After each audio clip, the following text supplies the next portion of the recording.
So welcome back to the Raising Our Vibration podcast, where we explore higher consciousness through spiritual practice. Today, Stephen and I are going to talk about why enlightenment can't be measured. So that's a topic that I think is something really pertinent to a lot of the groups that we're involved with.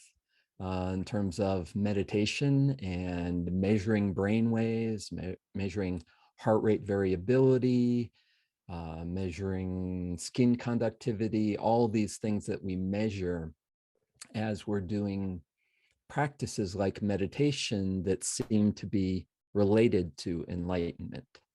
So let's talk a little bit about some of the practices, meditative practices related to enlightenment, how we apply measurement to them, and then show how what we can't measure, the immeasurable. So let's begin with meditation. So a lot of people start meditation because they feel stressed, they feel anxious, and they want a technique that they've heard helps to calm the nervous system, quiet the mind, relax the body. Okay, so you can let's look at meditation in terms of first the autonomic nervous system. So the relaxation response on the one end, the parasympathetic nervous system, and then on the other end, the sympathetic nervous system. So if you're anxious, if you're fidgety and anxious and stressed, your sympathetic nervous system is kind of on overdrive. And so you might engage in a practice like meditation that is designed to bring you down on that scale of the autonomic nervous system toward a more parasympathetic or relaxation response. So that's a type of meditation. And you could measure how effective that's going by measuring that your heart rate goes down, measuring that your heart rate variability goes up, measuring that your brain waves, maybe they were in a kind of a chaotic, higher beta brainwave state, and they come into a more relaxed alpha dominant state. So these are physiological correlates that we can measure for this state of relaxation. So on the other hand, we could meditate with those relaxation techniques and get really kind of drowsy and kind of out of it, right? And so in that case, it would be helpful to have a meditation technique that emphasized energy and concentration and positive emotion, and that would move us. Say we're too far, maybe we're in a depressive mood, and if we're in a depressive mood and we did a relaxation meditation, not the right prescription, right? That's going to just dull you even more. So what do you need? You need something that's going to move you along on the spectrum towards a more alert, positive, energized inner state. Okay, so we could measure that also. So maybe that's correlated. Say you're holding feelings of love and compassion in your heart, and you might measure that, or that might correlate with a brainwave state where gamma waves are higher, or higher smooth beta or gamma waves. And so that's a more alert, attentive, and emotionally vibrant state. Okay, so there's different meditative states, different meditative techniques that lead to adjustments in the nervous system that can be beneficial. Okay, and we can measure those with physiological correlates. So that's something we can do with our EEG devices, our heart rate devices, even blood pressure or skin conductivity. That's something we can measure as physiological responses to those shifts in inner state. But what we can't measure is what it's like to be in that state. So when somebody is describing their meditative states, they might describe a state of letting go, deep relaxation,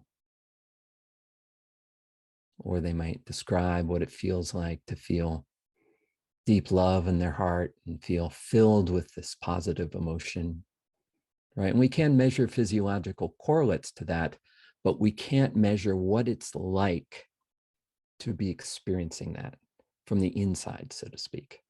So we can't measure the qualia of consciousness. We can't measure this inner felt sense.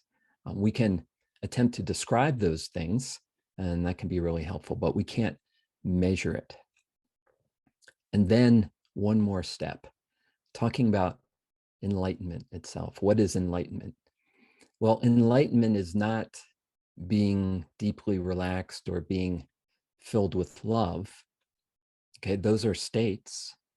But what is enlightenment? Enlightenment is a realization or a recognition of that awareness within which those states arise.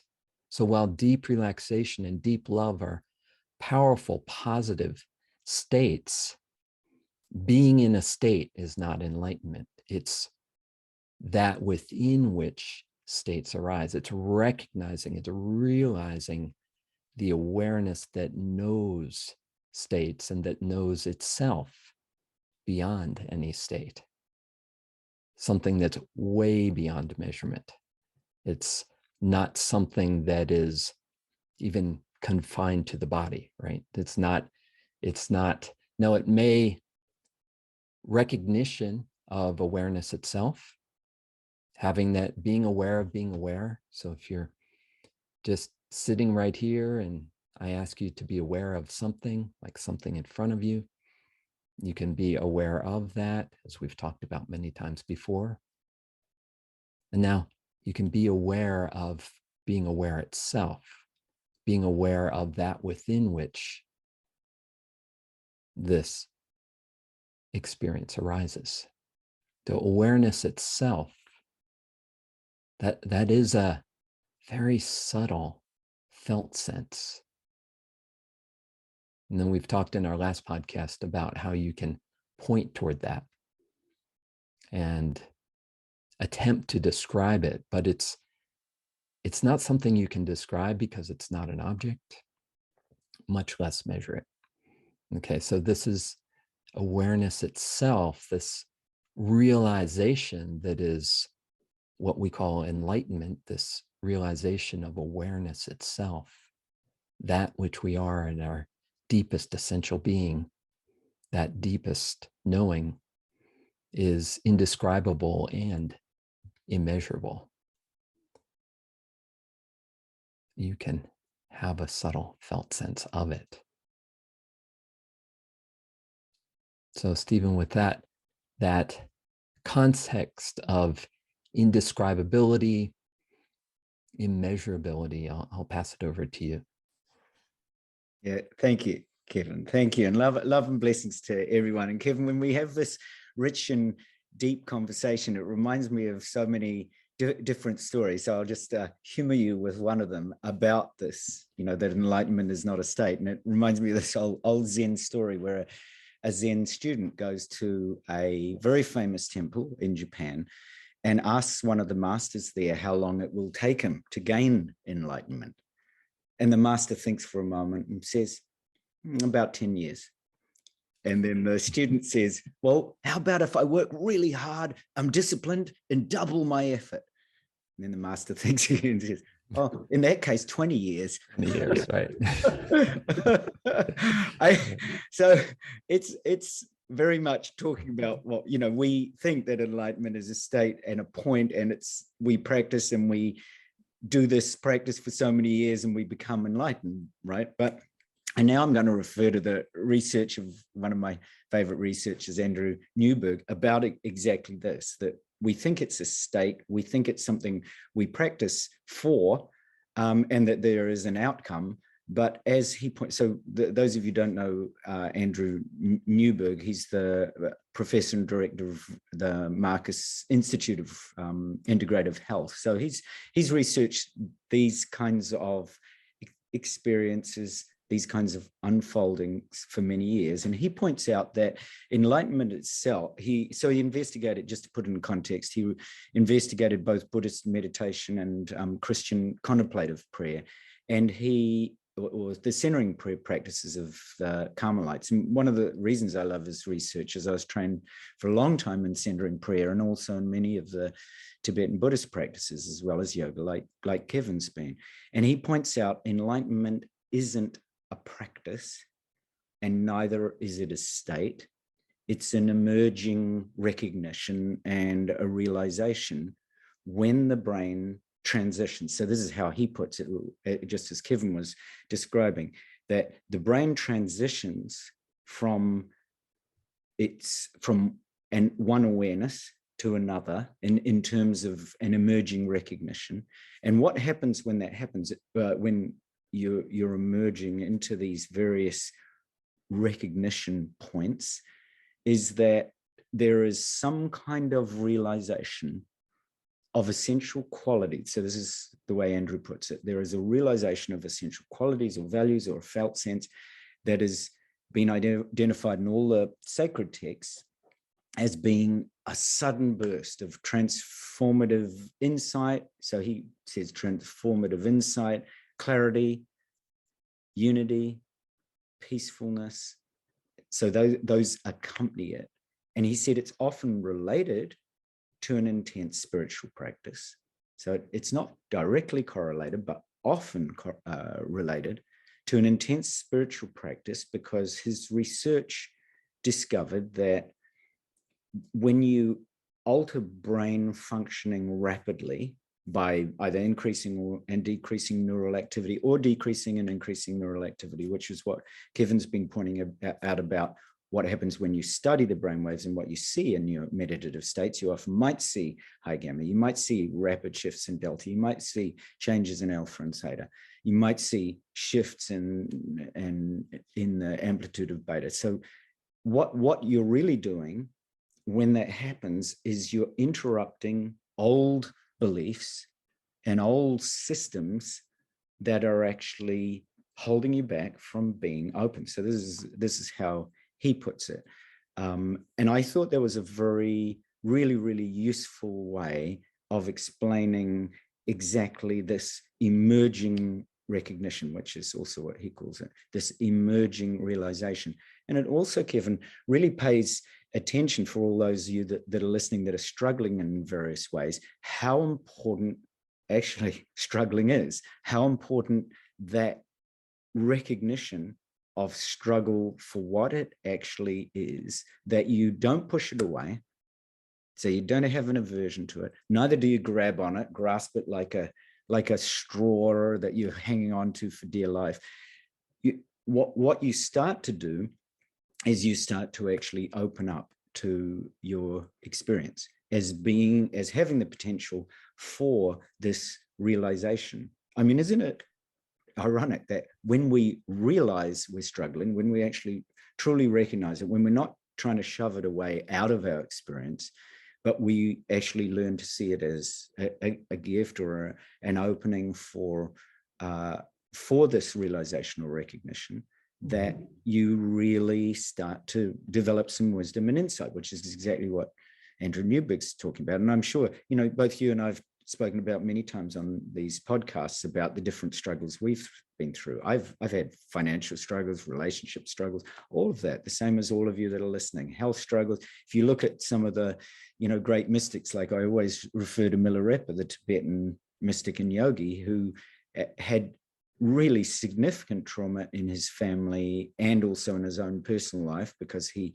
committed some crimes that were really quite challenging at the time in Tibetan society.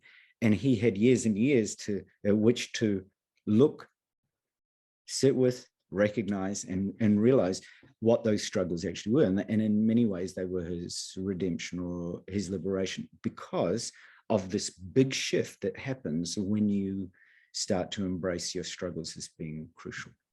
The struggle then is like a friction with the way things are, right? There's a way that you're looking at things that is creating your life to experience to be a certain way. And if you're just happy with the way everything is and you're just flowing along, you'll stay in whatever that limited mindset is, because there's no friction with it. Exactly. Right. But only when there's a struggle, only when there's something that, I have to do something different, I have to realize something that I'm not realizing, only when that friction comes in is it possible and likely that we'll, as you said, open up, right? And explore and say, how can I not have this experience? Yeah. Right. You know, Kevin, when you're referring to that friction, you actually reminded me, and it's a reference I know that Andrew Newberg has made many times, to the plane trip, that and my daughter's experience of the first plane trip. And Andrew Newberg points out that the reason that, for example, struggle can be so important is when you consider the plane trip, it's not the cruising at a high altitude that actually wakes you up. It's actually that moment of takeoff or landing. There's the dramatic acceleration or deceleration of landing or taking off that actually shifts you, that kind of rivets you to this. If it's your first wakes time, you up. it wakes. And he points that out. He said that's the waking up. You have that sense of really quite a dramatic difference, as you said, between when you're in struggle. And for example, if you, as I know, many of the clients that come to see me have real struggles with finance. And that really, it seems to put you at odds with the world. And you have to look really close. It seems like everything, when that hits you hard, when you don't have money, you don't have abundance, when you feel life is kind of closing in on you, it's really pointing back at you to say, well, there is a way that you are perceiving life really, really strongly. And there is a way that you can rest in that. And, you know, I know many people listening to this might say, oh, yeah, but what about people who are in impoverished situations? What about that situation? Surely they can't shift that. Now, so I worked and lived in Krishnamurti's foundation, and I lived in the poorest communities in India.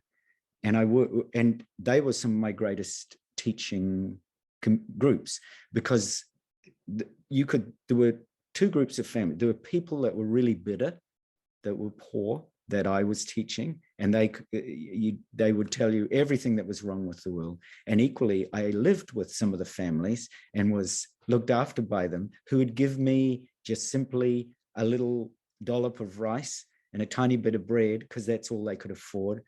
But Kevin, they gave it with such joy and such openness. They actually knew how to work with those energies. They weren't bitter. They didn't have a narrow mindset. They taught me so much about really appreciating, you know, every mouthful. I mean, in our Western civilization, as you know, the wastage of food is extraordinary. Some years ago, I was in secret times an auditor, and I used to audit the universities of New Zealand. And one of the things I audited was food wastage. And I discovered that tens of thousands of dollars of food was wasted by students in universities all over New Zealand every single week. You know, that the stuff was just thrown out. Now, of course, that's not exclusive to universities or students. It happens in restaurants. It happens in the food. And I was thinking about the incredible polarity of what I had experienced, this incredible food wastage on the one hand, and this incredible deep acceptance of just the few morsels of food that these families had that they would offer me, even though they scarcely had enough to feed themselves. They were willing to then divide what little they had to share with me. And they didn't want my money. They wanted me to actually humbly accept the very same situations they were in. And so what was the difference? What was your perception of what made it different for them? Oh, so they simply were open. Most of these parents and children were students of Krishnamurti, and they were open, simply open to whatever the moment brought them. And they saw every moment as, so they weren't narrowly focusing on a mindset of I'm lacking, I don't have enough. They really had this very natural open heartedness and open consideration of life, where they saw whatever they were given as being a beautiful gift. They saw whatever they were given also as being an opportunity that they could share with others, no matter how humbling it was. It was really, really very precious. So that was the difference. One group, even though they were also very poor, had a very narrow mindset and were really quite bitter towards, the wealthy Indian class. Whereas the other group were, and I also understand that, because there is a lot of challenge, for example, in India regarding those class differences. And I was very present to that. I lived in all, I made this intention, Kevin, to actually travel and live in India at all the different levels. So I lived in the poorest families, and I also traveled in the poorest classes with cows and the cows and the ducks and the muck. It was real aha. You actually genuinely feel what it's like to live at all different levels and the kind of different feelings and different opportunities, and also the way that at any level of society, people can view it as an opportunity, or they can view it as a boundary and a limitation and an impediment. Yeah, so that really relates to this openness of awareness, right? Right. Exactly. This awareness, this realization of awareness itself, which is boundless, open, vast. And as that's realized, that as the essence of who we are, that vast boundlessness that is all embracing, that everything rises within it, the effect of that in this relative embodied individualized consciousness is openness, right? Exactly. And gratitude and embrace.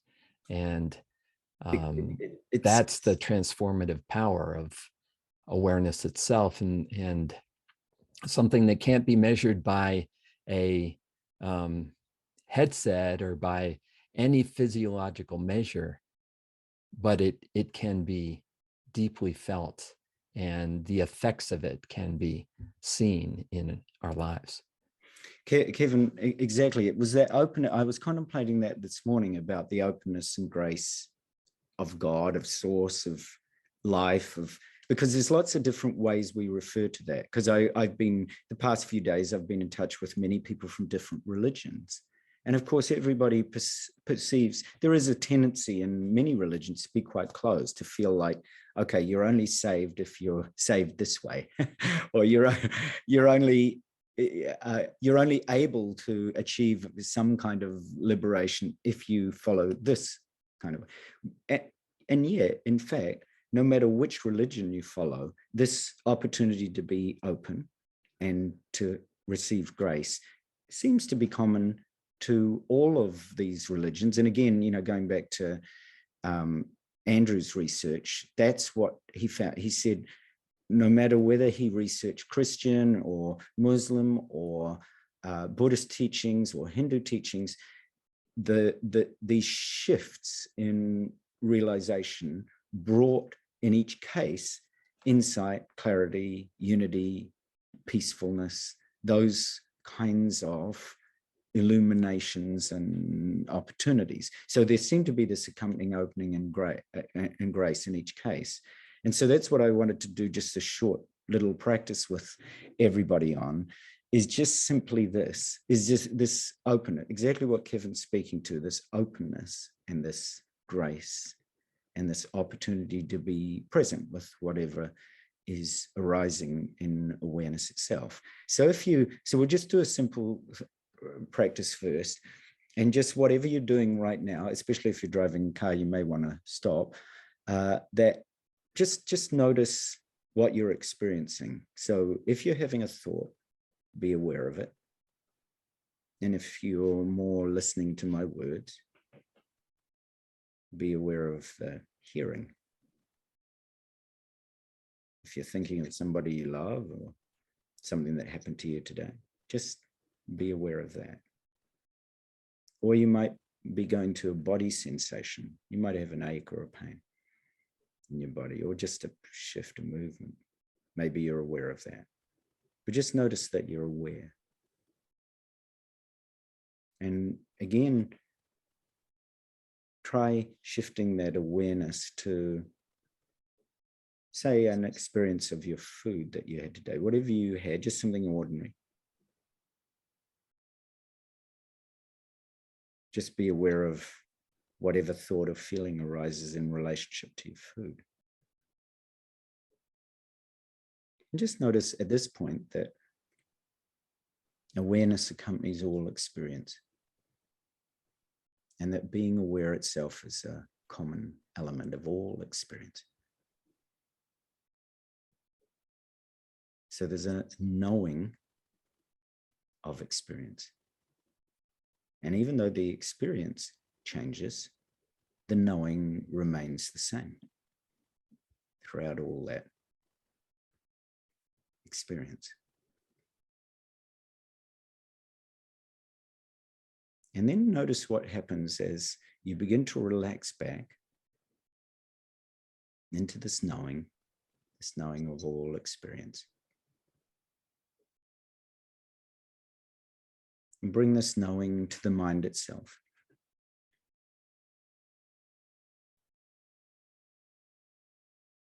And just simply notice what you find here. Are there thoughts arising? Or feelings?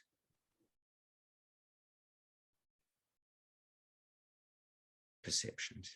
You're just simply knowing what arises. You're just resting in the knowing, being totally okay with whatever arises. So this knowing, where is the knowing that accompanies all of these experiences? Can you find that?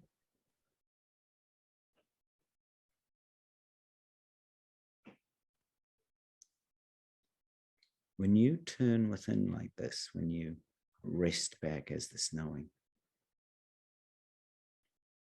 notice how there is no measurement of this knowing. You're just resting there as this limitless, boundless knowing. This very boundlessness. That's the immeasurable quality of awareness. It's everywhere and nowhere. Everywhere and nowhere. And that very non-finding that Kevin pointed to, that's the limitlessness, both the emptiness and the fullness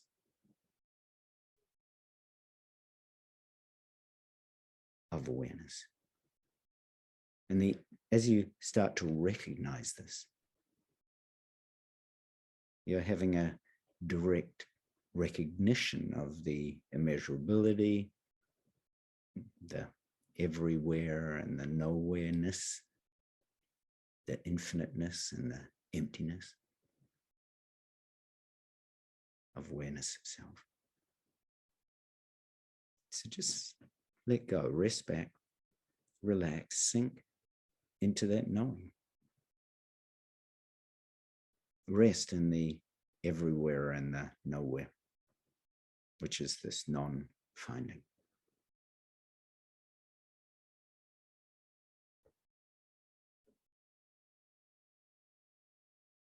At this point, this might feel completely ordinary, as if you're just resting in a familiar knowing. That's good. It's always present. It's always been present. And yet it's ungraspable, immeasurable. And when we connect with awareness in this way, we connect with the source. of our peace or equanimity or insight, clarity, wisdom, compassion. Just notice this and rest in this open, empty, ungraspable quality of awareness.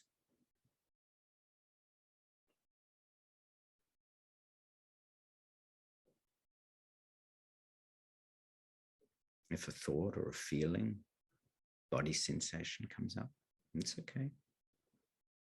You're just resting as knowing the thought. It arises, abides, dissolves. And yet the knowing is immeasurable. The knowing contains all of that.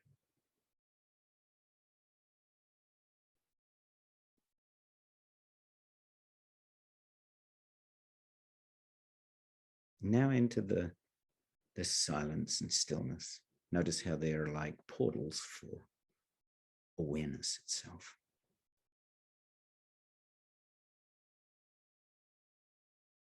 Just simply resting in the depths of being. Dropping all practice. Just sitting. Nothing you need to do right now. You're opening to what is present.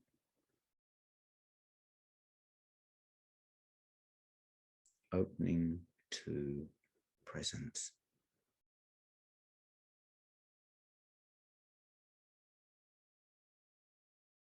Leaving all thoughts behind. Right? Anything that measures, you leave outside. Anything that's occurring in your past or your future, you drop all that.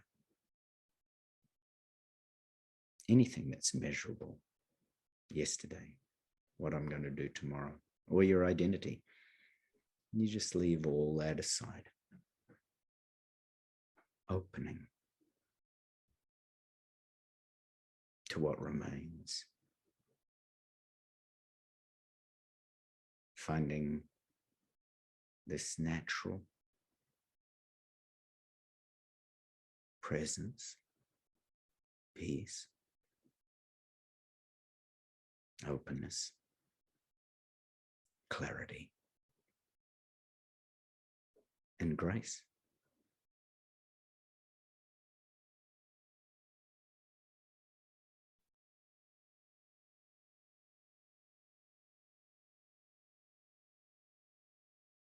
Completely at peace.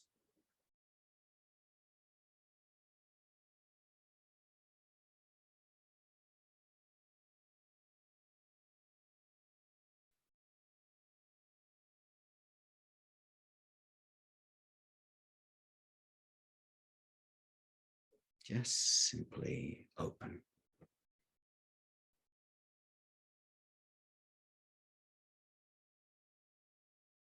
Effortless.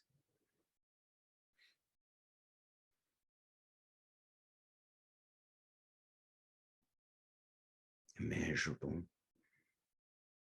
Ungraspable. Limitless.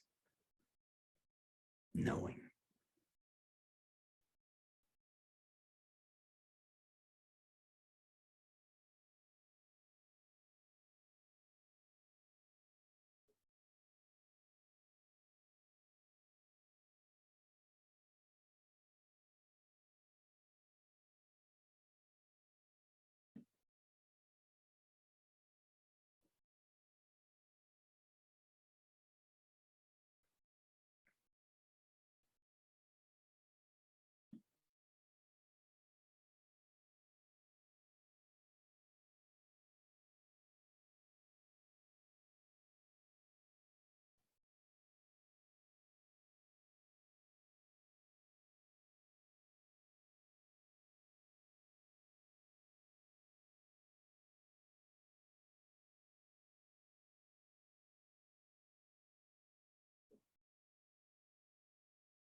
So let's slowly transition as we open our eyes together, if they've been closed. Keep very still, simply resting in that immeasurable openness and grace.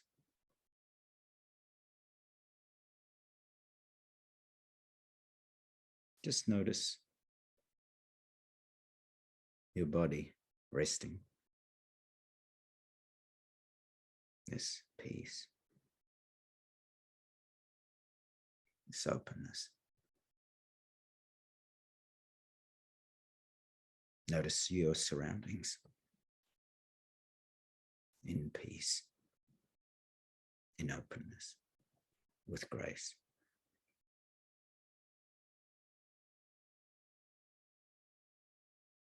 And we realize that this immeasurable, indivisible, ungraspable knowing, it's a limitless awareness, knows nothing other than itself. Everything that arises, a thought, a feeling, a perception, arises out of this immeasurable, ungraspable openness, grace, and being. And that means that as you rest as awareness, immeasurable, ungraspable awareness, that you never come in contact with anything other than the immeasurable, open, pure grace. You never come in contact with anything other than infinite and boundless being, just as Kevin pointed to everything and nothing all at once. This indivisible timelessness. So consider that when you're speaking with somebody, eating your food, practicing in meditation.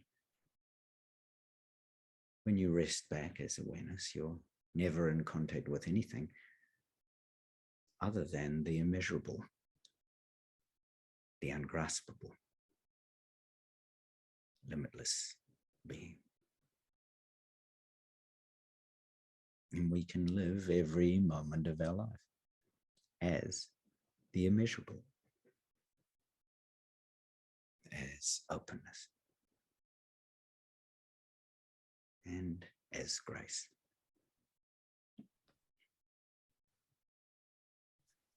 Kevin, thank you for your most magnificent and beautiful, boundless being. Thank you, Stephen, for that beautiful guidance. And thank you all for practicing along with us, for listening, for your practice. And if you'd like more information on the Raising Our Vibration community and meditation and awareness practices like this, you can visit raisingourvibration.net. We'd love to hear from you there and have you join our community of practice. Bye for now.